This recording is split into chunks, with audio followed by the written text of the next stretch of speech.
Hello and welcome back to the Paul Bunyan podcast, talking about all things Paul Bunyan, your favorite American hero. And that'll be it for the intro today.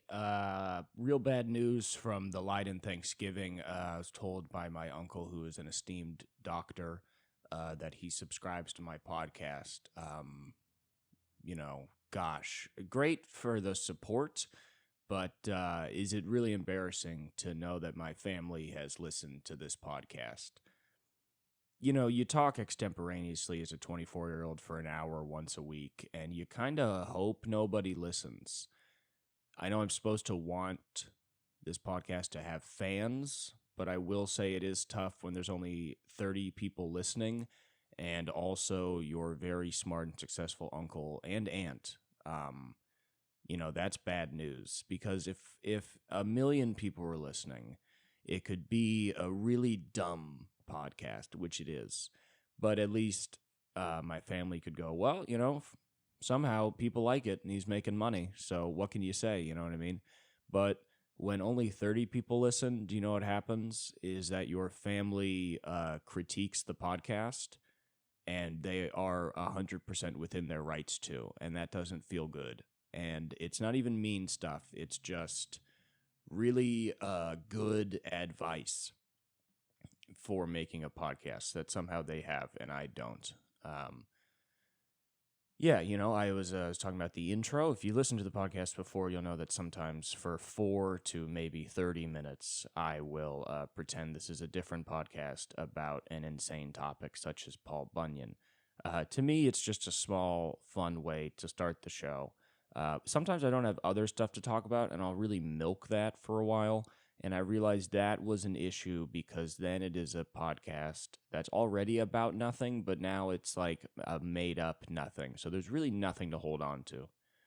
And my uncle very politely and honestly just said, yeah, the first time I listened to it, which is really fucked up because that means he's listened to multiple episodes of this podcast.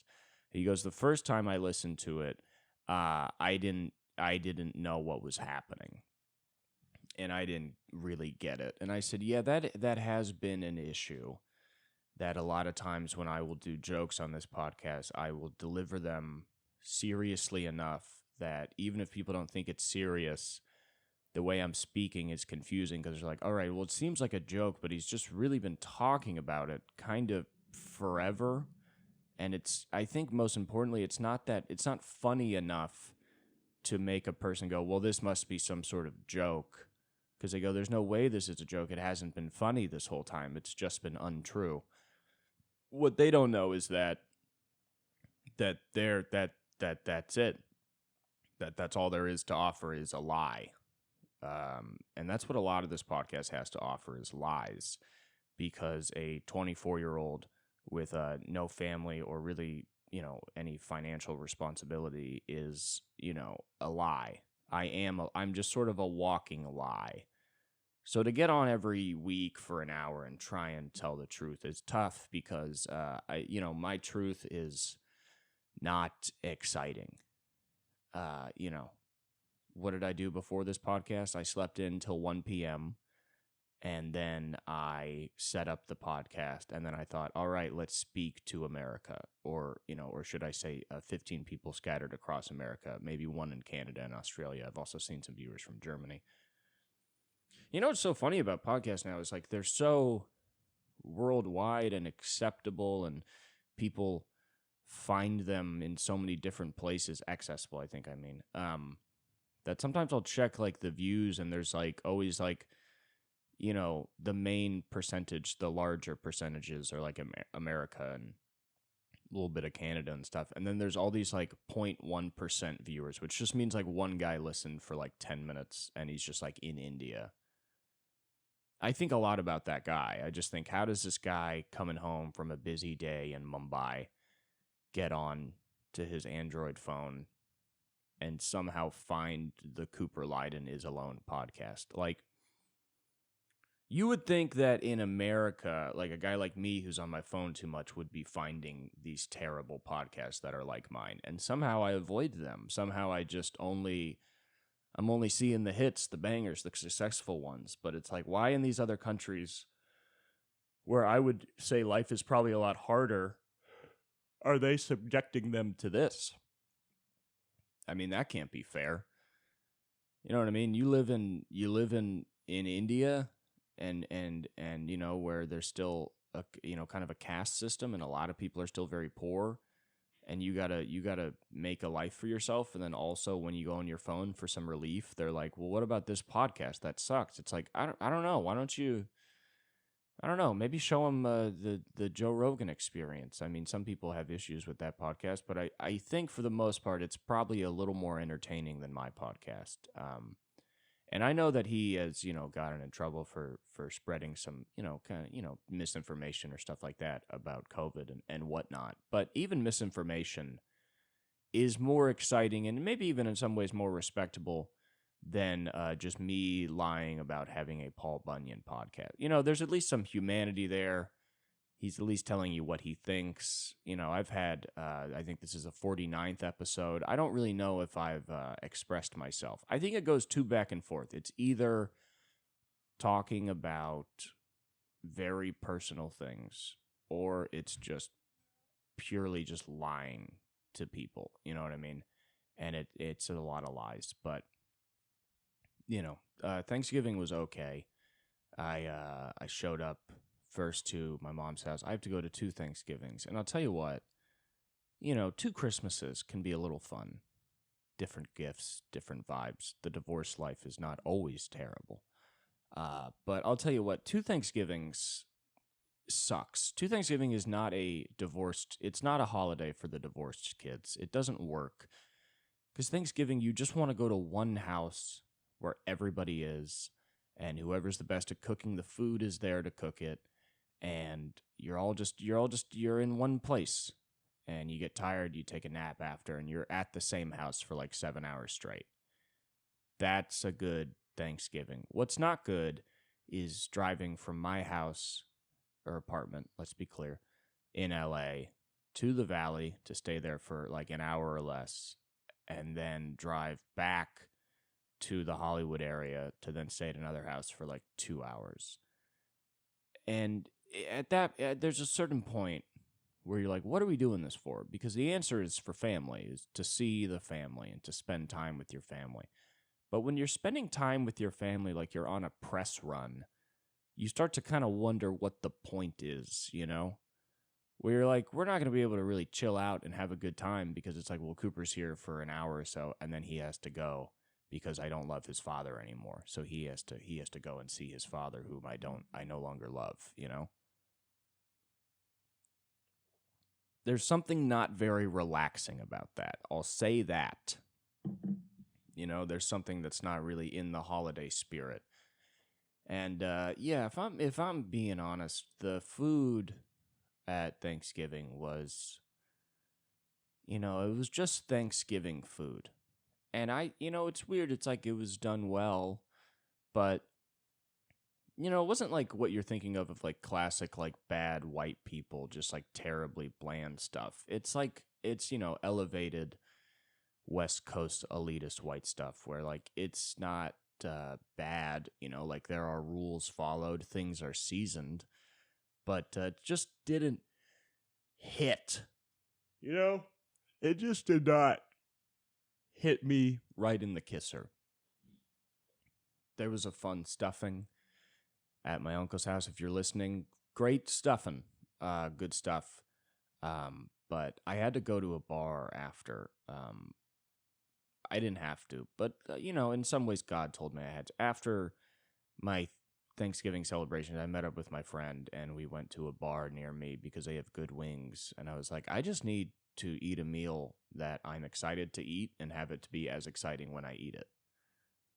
Because I get excited for Thanksgiving, or I'm like, hey, Thanksgiving food, like anybody else, you know? I'm like, today's the day. And then it's just weird when you show up and you eat it, and you're like, this isn't even bad. It tastes like all the flavors it's supposed to. It's just, I'm just not really excited by this. Which is honestly probably going to be more and more a problem for me throughout my entire lifetime, and maybe a lot of young kids in America, because I feel like I have some sort of salt addiction. I eat too much fast food to the point that a home-cooked meal is like, well, why doesn't this have 150,000 grams of salt in it. It's not getting me the kick that I need, you know? But it was good. It was a fun time. My uncle's wife, her mother lives with them, and she is 90, and she sort of looks like a I love her. She's great. She sort of looks like an old woman in a cartoon, a little bit like Adam Sandler's grandmother in the animated 8 Crazy Nights of Hanukkah Christmas. Or I almost called it a Christmas movie. Jesus, Cooper, you slut. You know what I mean? You know that great movie. You know I don't know if it's his grandma or just an old woman in it, but she's like an old woman in a big coat, and she kind of has like a white fro. That is almost exactly what my uncle's wife's mother looks like, and she's very tiny when she sits in a chair. You know, an old person sits in a chair and there's just so much back of the chair still above their head, and they're like, how are you even sitting on that? Like, are your feet touching the ground, or like, what's going on? But she's there, and she's great, and she's very old, and she's hard of hearing, which is usual. What was really funny is, you know, she's still she's still funny and likes to be in conversation. She still has a very active mind. She just can't hear shit, which means every 45 seconds of a table conversation, she goes, "What? What did he say? What was that?" And I can tell that she does it all day, because a lot of times she would ask her daughter, and her daughter would kind of ignore her.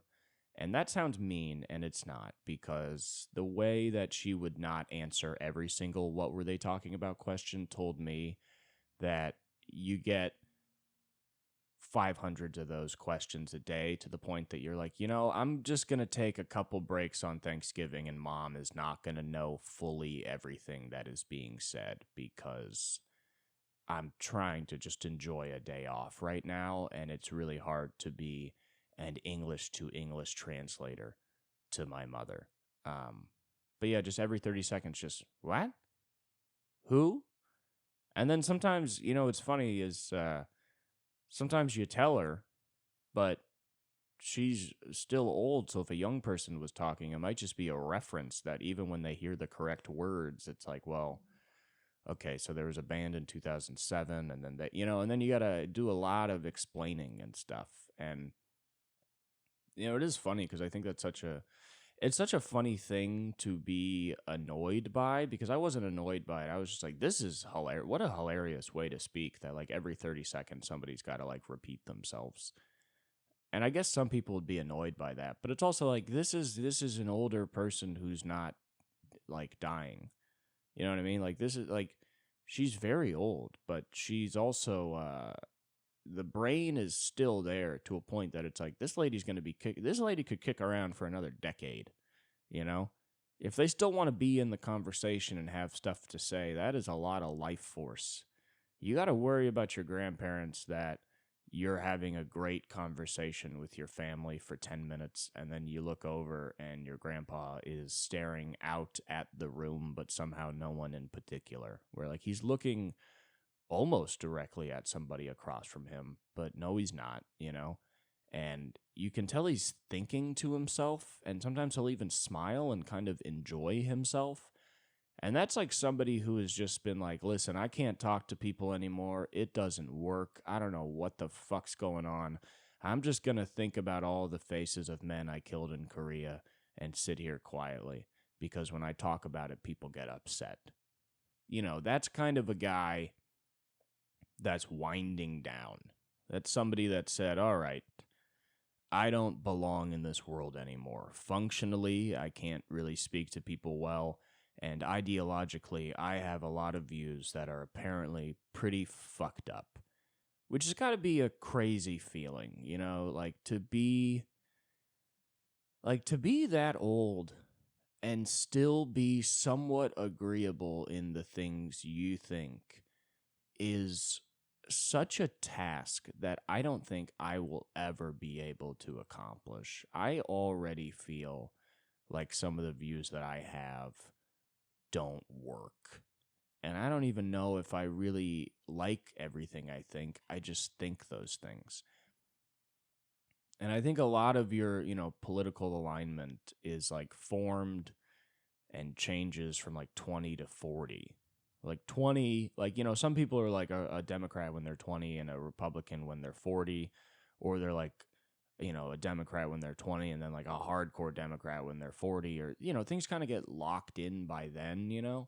But like, once you're like 60 to 90, whatever you think about politics is probably going to stay the same. Like, there's a pretty low chance that you're going to, like, really flip the script.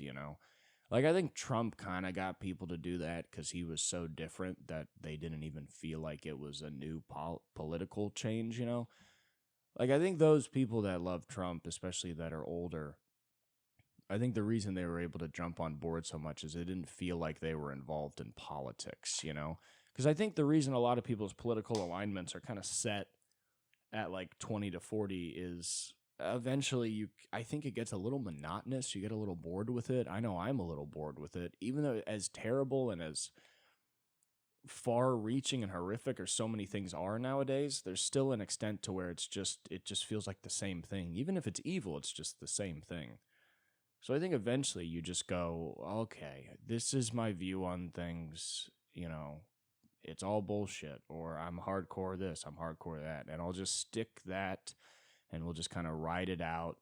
And, eventually some guy comes along and he kind of checks all the boxes for that, but secretly he's a fascist and you kind of vote for him anyway or whatever. But then Trump comes along and you're like, oh, there's a whole political alignment where I can just sort of rock and roll, in their minds. That I think that's what they think. Yeah, so people change their views because he's a renegade. He's like Bruce Springsteen or something, except Bruce Springsteen does not like him. But, yeah, I mean, by the time I'm 90, I don't think anything I think is going to make sense. Because especially growing up, born in 1999, you have a really apathetic worldview. You don't really... Ooh, cup of joe. You don't really trust government, and, you get hyped up in 2016 over Bernie and shit, and then you just kind of see how he just gets, like, steamrolled by his own party, and so you kind of turn your back on that party, but you also don't turn towards Republicans because you're still upset with what they do, and then it's this weird thing where it's like, you really just want a place to fit in and to kind of feel like you are part of a group that makes sense for you.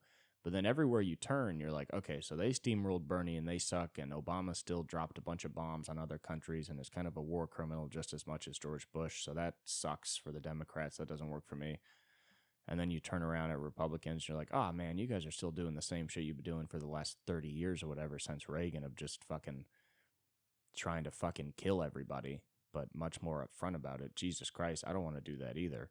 And then you're like, oh yeah, what about third parties? And then you look at third parties and it's just a libertarian and you're like, you just seem like a Republican who's like a one-man army. That's kind of scarier. So eventually you got nowhere to turn. And, in the back of your head as like a young leftist nowadays, I think in your head you're just like, I don't want to vote in the next election. Like, I don't think Biden has really done much for anybody. And I don't think he's inactive as a president. I don't really support his actions. I mean, he kind of, he just sort of signs on to all the same stuff, and is just giving money to a bunch of people that are still kind of questionable to us. You know what I mean? Where he's just like, let's give a bunch of money to Ukraine and Israel. And you're just like, I don't know. I think we could think a little more about that. And he's like, nope, this is what we're doing. And you're just like, okay, well, it seems like there's a lot of people in your pockets. Then it's kind of hard to, really trust you. I don't know. It's not that he's any worse than anybody else. He just keeps the exact status quo to an extent that's like, all right, well, it doesn't seem like you really make decisions. So anyway, that's the thing. I'm pretty apathetic to a lot of the political process because it's really hard to get anybody my age to be like excited about a presidential candidate. Because in the old days, it was like, wow, if we're excited for this guy and he gets voted in, things are going to change. And then it's like you just do that a few times over and you're like, no, they're not. They're going to stay exactly the same. Everything's going to be fucked. So what the fuck are we doing? And, in the next 60 years of my lifetime, if I live 60 more years, I'm sure the political spectrum is going to change. Maybe things are going to get better. Maybe politicians are actually going to deliver on promises, and actually being into a politician and excited for them is not going to be sort of this like sad mockery anymore. And I'll have grandchildren that are like, no, this guy's really good. And then I'll be an old guy and I'll be like, no, they're all liars. Don't fucking vote. They're just trying to cheat you out. Whoever you vote for, it's the same thing. They're all working together and they don't like you because you are not a billionaire. And they're going to be like, yeah, but you're really fucked up. And your generation and that kind of apathy is the reason that this young guy is trying to fix the country, because you fucked it all up. And then you got to sit there 80 years old, be like, damn, I used to be cool when I would say this stuff. I used to be like a cool guy. Like people used to listen to me and be like, you are smart and you've beat the system, And then you get old and young people are like, no, you're dumb and your conviction is stupid. And you're going to be like, but I've been around and I've seen all these elections and it all seems the same. And they're like, stop talking about how you're old and wise. Nobody gives a fuck, Because being old and having wisdom has zero currency anymore. I mean, the extent to which elders are not respected, I think it is at a world high right now. And in a lot of ways, I agree with it, because I think it's kind of a cop-out for a lot of people. I think it's just people live lives that are relatively pointless, and they don't really achieve anything, and they definitely don't help anybody. And then once they get old, they, in the back of their head, they kind of realize, oh, I haven't done anything good my entire life. But then they tell themselves, no, I have done, it doesn't matter if I've done good. I have things to offer because I'm old and I have wisdom and I have experience. And that's kind of how they justify a life not well lived, because like even a guy sitting in a shitty dive bar in the middle of nowhere will tell you, oh, I got stories. And, the smartest boy from Harvard could come in here, but I know more about love than he does, or whatever the fuck, And in a lot of ways, I think that's true. I think there's a lot of things in life that can only be learned by living, and that kind of knowledge should be respected.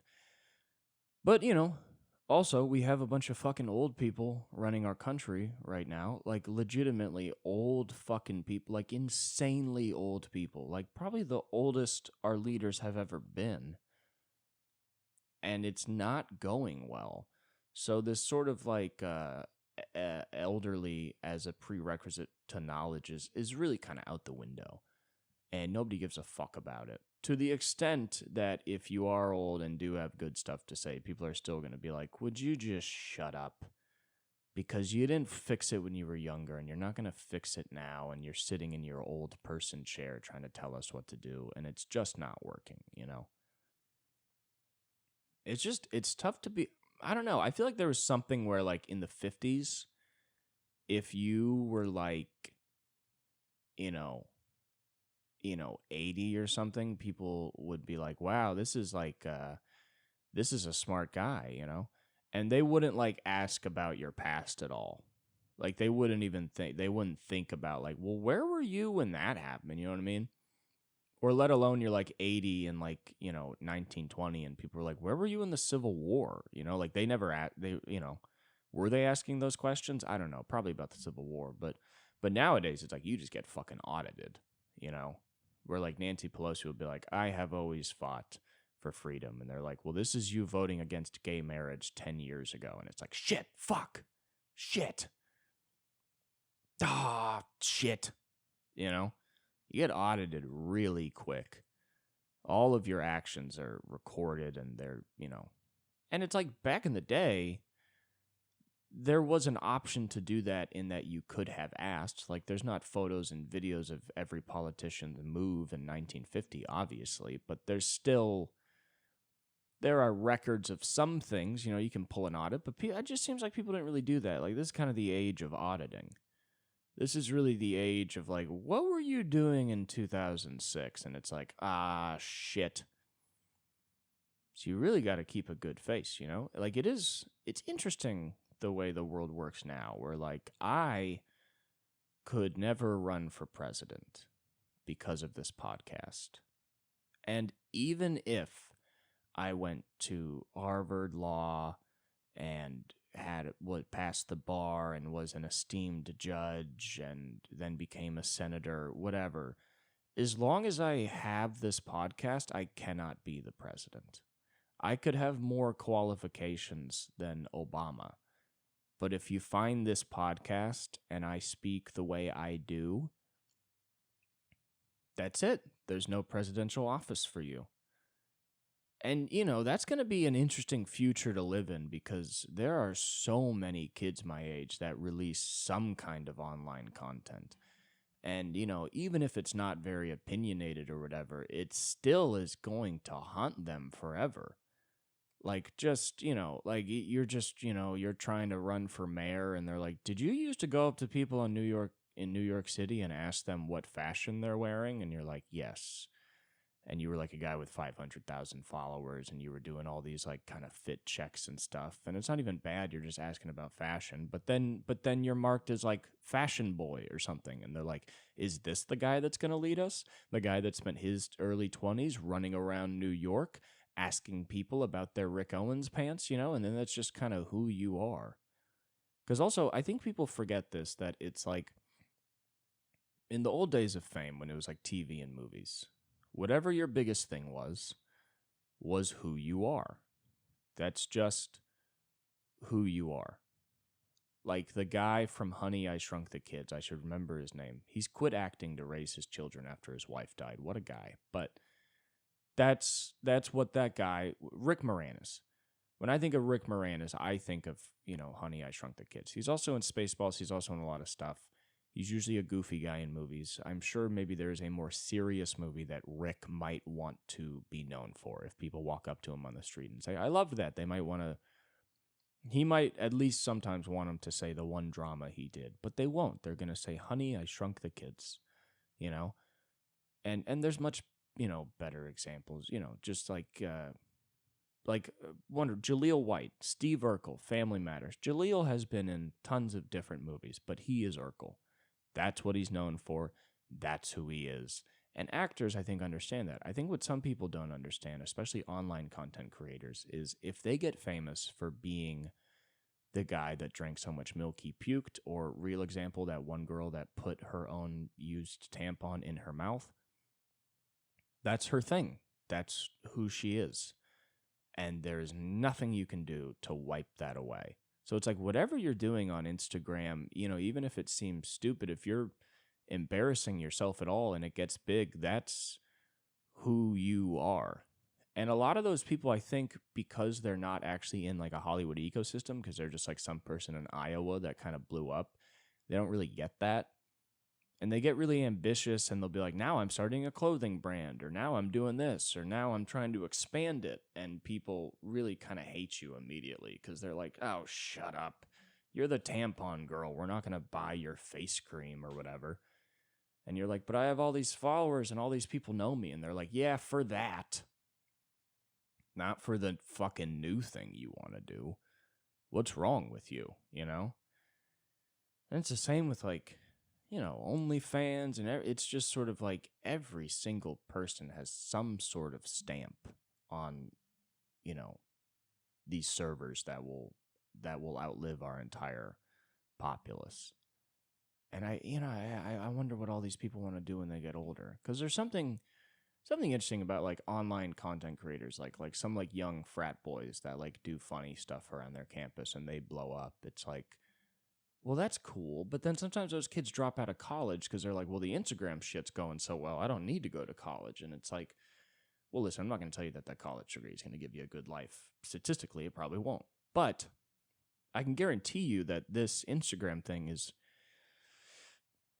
only going to last for a couple of years. And even if it does keep going, once you start getting old, it starts getting weird. Like, if you're like running around doing pranks and stuff, You don't want to be 40 years old doing that on Instagram, You can do it on Impractical Jokers. That was a time and a place, and those are likable guys, and they've been comedians for years. They knew what they were doing. But when you're just kids, and it's crazy to see, like, washed up internet people, like fucking, who is that guy? That blonde guy, fucking Patty. Like, I don't know. Is this guy? He always wears a lot of Supreme. He was like big a few years ago, and then you go on his Instagram, and it's like he still has a lot of followers, and he's still making videos, but now he's like fat, has like a weird amount of acne, and he's just making these videos, and there's just more of a sense of desperation in it, Because there's a real confidence, like a 19-year-old that's like, I'm going to go fuck with people on the street, It's like, you can't really touch that. And it is desperate, but it's also more like diluted, And, it's sort of like, it's not even desperate because it's like you don't even want people to enjoy what you do. Like you're bothering people on the street, And like that gets all the followers. But then eventually that guy's like 27 and he has like a social media manager. And he's like being told he needs to release all this content. And he doesn't know how to handle it or what to do. So all of a sudden it goes from like, oh, look at this like piece of shit young guy fucking with people to like, oh, look at this like 30-year-old aging guy that's like fucking with people on the street just to keep his checks going. Like, ugh, this is kind of starting to look bad. You know what I mean? And yeah, I don't know. But, I say that as a man on a podcast, and that is the long, terrible road that I'm walking down. And every day that I get older, the more I realize that this is what I'm doing with my life. One of the scariest things you can possibly realize is realizing what you are doing with your life. Sometimes I sit and I go, I have a small studio apartment. I work at a comedy club and don't make much money. I try and write jokes, but they're never funny enough for me. And then I do a podcast that nobody listens to. And that's what I'm doing with my life. And I'm 24. And that's still young. But, in 6 years I'll be 30 and that's still young. But people look at you different, I'm stepping into the age where it's like kind of normal to have a kid. I mean, that age gets pushed farther and farther back. But really, like 26 is like a lot of people have kids then, And it's interesting to think that at 26, in 2 years, shit might be exactly the same for me as it is right now. And I'm going to say, fuck, this is what I'm doing with my life. And every single year, that realization gets scarier and scarier and scarier. Where you go, what am I doing with my life? I'm releasing a podcast where I have a lot of stomach gas. And the only people that listen to it are my uncle and another guy, and then a couple of my friends for 2 minutes each. And that's my life, and that's what I'm doing, And what were other people doing at this age? Finishing an advanced degree and accepting a research position, you know what I mean? Shit. Maybe this wasn't a good idea, but the funny thing about comedy is that, like, I look at what I'm doing, and, for my age and everything, I'd say things are going fine. They're going better than some people I know. They're going a lot worse than other people I know. So there's quite a spectrum. But, I look at it and I'm like, well, it just kind of is what it is. And really, I feel more trapped than anything. Like, I don't know what else I can do. And that's also realizing what you're doing with your life is as time goes on, you go, oh, so what have I done with my life on paper? I went to college. I got a fairly useless degree in creative writing, but it's still a bachelor's. I did nothing to build up a resume in that field. I just entered comedy. And so really it's just been kind of a lot of nothing on the resume. The job I have now doesn't mean anything to anybody. It's just a minimum wage job at a nightclub. It doesn't matter that it's a door guy at the world famous comedy store. That's not going to get me a real job. And it is funny because even though I'm 24, it's like you've still really put myself years behind other people that could have made money with the degree or something like that. You know what I mean? Like I could have entered some sort of field and and and made some amount of money and maybe been on track to make more. But I've just stopped all that in the pursuit of comedy. And it's kind of weird. It's almost like your comedy progression is like your life progresses up, up, up, up, up, up, up. And you start comedy and your life progression just stops. And then your comedy progression starts and it goes up, up, up. And then you're up here and you go, this is great up here, but up here is over there. Nobody even knows about it. And you're like, no, I'm doing great in comedy. And people are like, I don't know, man, back here in life, you're still broke. Because, your priorities change. Like there are guys, my age and younger with some sort of union type job. And in their mind, they're like, maybe in a few years I could have a house, and they live in Iowa and stuff.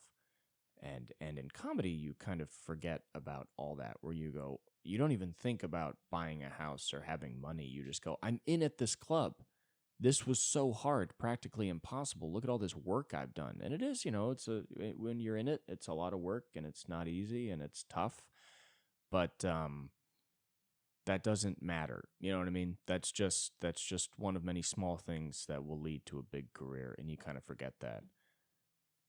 A lot of times comedy can become somebody putting all their eggs in one basket. There's a lot of people at the Comedy Store that all of their eggs are in that basket. And the funny thing is that basket doesn't even like them and would actually prefer to get their eggs out of it, so there's fucking more room for other eggs, other people's eggs, But there's just some people just kind of hanging on because there's nowhere else to go. A lot of comedians are just people with resumes that don't belong anywhere else. That's kind of all they're good for, is being part of that ecosystem, And there's a beauty to that. There's a real comfort and a beauty to go, oh, I'm really useless to the world. And even if I had a successful comedy career, I'm still essentially useless to the world because I'm an entertainer, but at least I would, So it's just sort of like, well, okay, I'm kind of useless to the world, but I've noticed I've amassed a small amount of currency in this local LA scene, enough that maybe I could, parlay that into more and more and more to eventually have a career and support myself. That's the hope. Sort of like you walk deep enough into a cave where you realize going back is kind of a dumber option, because you go, maybe I could get out of this cave, but once I get out of this cave, I'm not going to know how to survive out there. So I'm just going to keep going into this cave, and I see a little bit of light down there, so we'll just kind of see. And some people make it out to the other side and have wonderful careers. And other people just sort of keep going down a narrowing tunnel until they're really just stuck. And now there is no forward or backward. There's just where they've landed. And sometimes that is a bar in the valley called Liquid Zoo, where people who have essentially given up on comedy go and do 10 to 15 minutes at a fucking open mic to 2 bar patrons that don't want to hear it. And that's just where you are. You're just stuck in the cave. You can't go forward. You can't go back. That's just where you are. And, maybe you could go forward. You could inch a couple, you could get on some bringer show, but you're forgotten. You're old. You suck. Nobody wants you. You have no currency in the entertainment industry, but you've given your entire life to it. It's a really interesting thing how it can end up as such a zero-sum kind of game, I mean, like that happens, like, I've had friends get on CAA and then they kind of fuck up and they don't show up to meetings, and then they get dropped by CAA, which is the worst thing in the world, because if you don't know, that's one of like the biggest talent agencies in the world, like Al Pacino and all that stuff, but they're very big, so they have a lot of young clients too. And it's really bad if you get on one of those agencies and then they drop you, because that's sort of like getting into Harvard and then getting kicked out, where it's like, okay, so you got into Harvard, but now every other college is going to go, well, why'd you get kicked out? There's a lot of other smart kids. We don't need to take on this liability. So it's like all of a sudden you were on the biggest agency in the world, you fuck up a little bit, and now you can't really get on any agency because all the other agencies have kind of marked you as unreliable or a bit of a red flag and not somebody they want to be a part of. And then at that point, what do? What if you're 7 years into comedy? You're in LA. Now the chances of you getting an agent are very slim, and you're kind of stuck.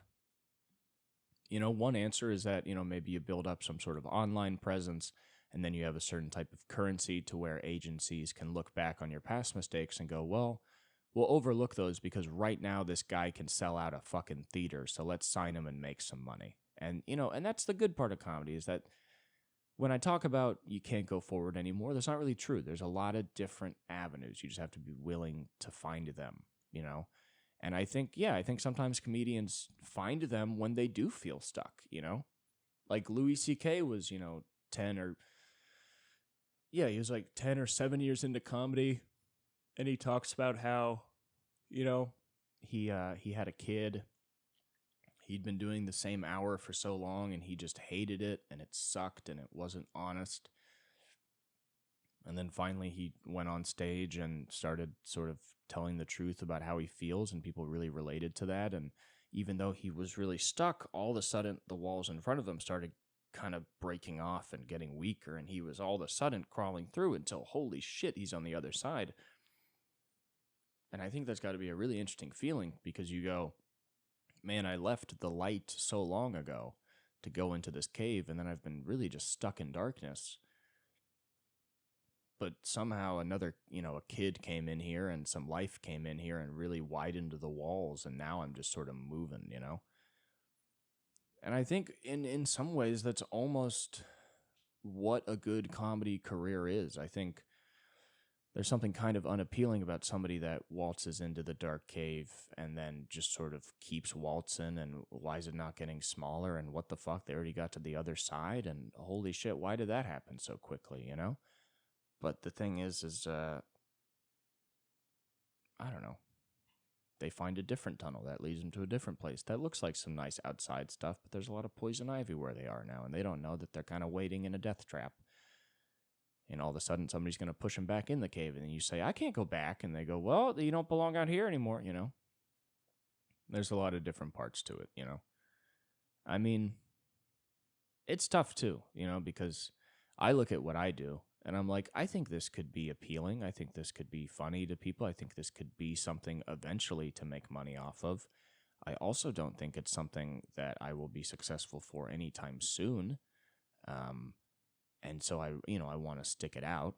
But then it's just that back and forth to where you're like, am I believing in what I'm doing before anybody else does the way you have to? Or am I just out of my fucking mind thinking that any of this is a good idea and that I should continue this path? Because one of those is the truth. And you don't know which one it is until it is far too late. You just don't know.